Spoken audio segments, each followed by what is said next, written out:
Memorise करने के लिए दो चीजें इंपॉर्टेंट है। पहला तो कि आप ध्यान से पढ़े, जब पढ़ रहे हैं तब उस चीज पे पूरा ध्यान रखें। तो अगर मान लीजिए 5 मिनट पढ़ा और फिर 5 मिनट ध्यान भटक गया तो वो चीजें याद रख पाना मुश्किल होगा। और दूसरी चीज होती है बार बार रिवाइज करना।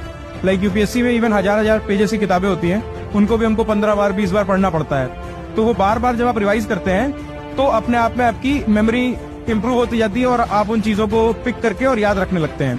और एक थोड़ा स्ट्रेटेजी का भी तरीका होता है कि जैसे आप अपनी बुक मान लीजिए भले वो शुरुआत में 1000 पन्ने की थी, लेकिन धीरे धीरे आप उसको कंप्रेस करते जाएं। किस प्रकार? आपको नई किताब लिखने की जरूरत नहीं है, उसी में पेंसिल से अंडरलाइन करें, फिर अगले रिवीजन में मान लीजिए पेन से गोला बना दिया इंपॉर्टेंट वर्ड्स या फ्रेजेस को, फिर अगले रिवीजन में हाईलाइटर चला दिया। तो इस तरह से आपकी जो बुक होती है वो कंसाइज होती जाती है। हर सब्सिक्वेंट रिवीजन के साथ आपको और कम कंटेंट पढ़ना पड़ता है और उसके बाद क्या होता है कि आपका दिमाग एक ही शब्द से पूरा सेंटेंस याद रखने लगता है। तो ये कुछ तरीके होते हैं आपको अपनी मेमोरी इंप्रूव करने के।